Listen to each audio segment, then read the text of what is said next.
আল্লাহ রাব্বুল আলামিন বললেন, ইন্নামাল মুমিনুনা আল্লাযীনা আমানু বিল্লাহি ওয়া রাসূলিহি সুম্মা লাম ইয়ারতাবু ওয়া জাহাদু বিআমওয়ালিহিম ওয়া আনফুসিহিম ফি সাবিলিল্লাহি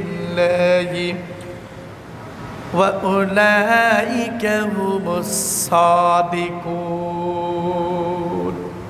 আল্লাহু আকবার বলেন। বন্ধুরা আমার,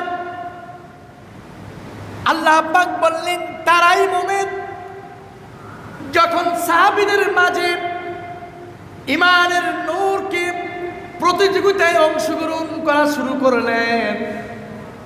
আল্লাহর রাসূলের সাহাবী বেড়ে গেল, লোক সংখ্যা বাড়তে বাড়তে বাড়তে বাড়তে 313 জন হয়ে গেল।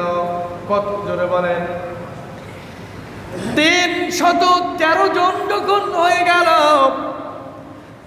আল্লাহ রাব্বুল আলামিন দুইটা কারণে জিহাদের আহ্বান করলেন।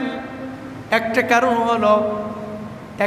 কারণ হলো সাহাবীদের মাঝে ঈমানের নূরটা বোঝার জন্য, সাহাবীরা আল্লাহ আল্লাহ রাসূলকে কত ভালোবাসে এটা বোঝানোর জন্য।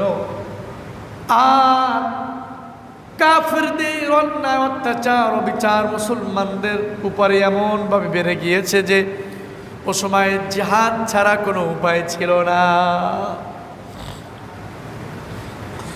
বন্ধুরা আমার, এজন্য আল্লাহ পাক বললেন তারাই মুমিন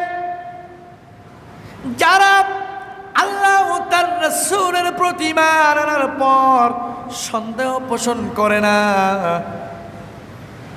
এবং যার মাল দ্বারা আল্লাহর পথে জিহাদ করে তারাই হলো সত্যনিষ্ঠ মানুষ। বলেন সুবহানাল্লাহ।